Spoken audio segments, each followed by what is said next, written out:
It had been over a decade since humanity joined the Galactic Council, yet the other species still regarded humans as the awkward newcomers.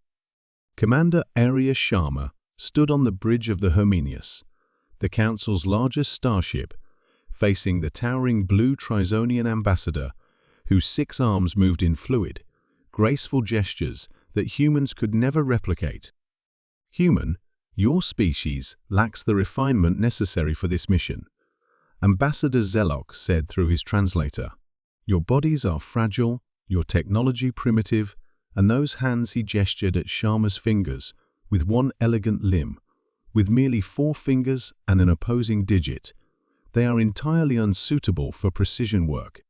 Sharma had heard these dismissive assessments countless times before, but this situation was different. A terrorist group had taken hostages on Argon Prime, the Council's most prestigious colony. They had threatened to execute the hostages, one by one, if negotiations failed. "Ambassador," Sharma replied calmly, "Earth's Space Force specializes in these operations. Lieutenant Coren Patel is our most accomplished sniper. She can hit a coin from 2 kilometers away in Earth gravity. Here, in Argon Prime's lower gravity, she'll be even more accurate." "Sniper?" Zelok repeated the word as if it were a disease. "We prefer our sophisticated drones and robots. Your primitive, bloody methods offend our sensibilities." "And your 10 robots have failed," Sharma reminded him. "The terrorists are hiding in an ancient volcanic cave system where electronic signals are disrupted by magnetic interference. You need human skill." Zelok waved all 6 arms, clearly a sign of disapproval. "Very well, human. We have no choice. But remember, if your human sniper fails, Earth's membership in the Council will be reconsidered." 6 hours later, Lieutenant Coren Patel was on the surface of Argon Prime, her sniper rifle whisper slung across her back. Her team had positioned her on a high vantage point overlooking the volcanic hills where the terrorists were holed up. "You may leave now," she told the soldiers at the airlock. "I need to concentrate. Ambassador Zelok has ordered a monitoring drone to observe your operation," one soldier said, pointing to a small device hovering above her head. "He wishes to see how humans fumble through such delicate work." Coren nodded. She'd seen this prejudice before. "Let him watch," she said. "He might learn something." She knew that back on the Herminius, Commander Sharma, Ambassador Zelok, and the entire Galactic Council were watching the live feed. Earth's reputation was at stake. Coren sat down on the volcanic rock and opened her equipment pack. The air was thin and slightly reddish on Argon Prime. Within her spacesuit, she regulated her breathing. First, she needed to understand the environment. She pulled out her handheld sensors and waved them through the air. Wind speed, 6.2 kilometers per hour from the northeast. Gravity, 0.8 times Earth's. Temperature, 43 degrees Celsius. She committed these figures to memory. Then she set up her sniper rifle, designed specifically for stealth missions. Through the scope, she scanned the terrorist's location.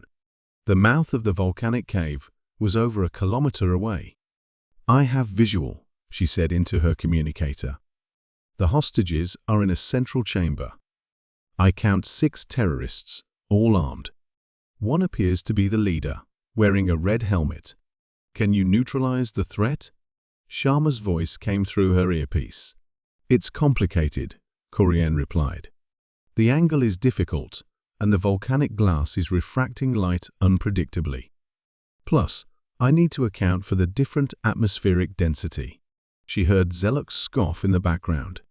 "As expected, humans are not capable of such precision. We should retreat and attempt negotiation again." Coren ignored him. She adjusted her scope, factoring in wind resistance, gravity, and the unusual light refraction. Her fingers moved with practiced precision over the rifle, making micro-adjustments that would be impossible for the 6-fingered Trizonians to understand. "I need absolute silence," she said. The cave entrance was partially obscured, but she could see the leader through an opening in the rock. He was holding what appeared to be a detonator, his finger hovering threateningly over the button. Coren took a deep breath, held it, and squeezed the trigger. The shot was virtually silent, thanks to her rifle's advanced technology. Through her scope, she watched as the terrorist leader suddenly slumped forward, the detonator falling harmlessly from his hand. Before the other terrorists could react, she had already fired 5 more shots in rapid succession. Each one found its mark with perfect accuracy. "All targets neutralized," she reported calmly. "Hostages appear unharmed." The silence in her earpiece lasted several seconds before Commander Sharma spoke. Ambassador Zelok is speechless. When Coren returned to the Herminius, she found the Trizonian ambassador waiting for her. His 6 arms were held still at his sides, a sign of respect she had never seen him display toward a human before. "Lieutenant," Zelok said, his translator struggling to convey the awe in his voice, "the Council has reviewed your performance. What you accomplished was unexpected.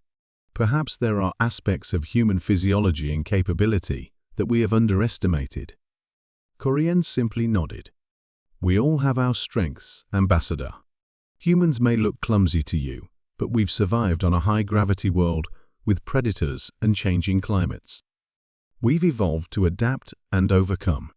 Sometimes, fewer fingers mean a steadier grip." As she walked away, she heard Zelok speaking quietly to Sharma. "Commander, the Council wishes to discuss the possibility of a human sniper training program for our special forces. It seems we have much to learn from Earth after all." Sharma smiled. "Sometimes, it took just one perfect shot to change the galaxy's perception."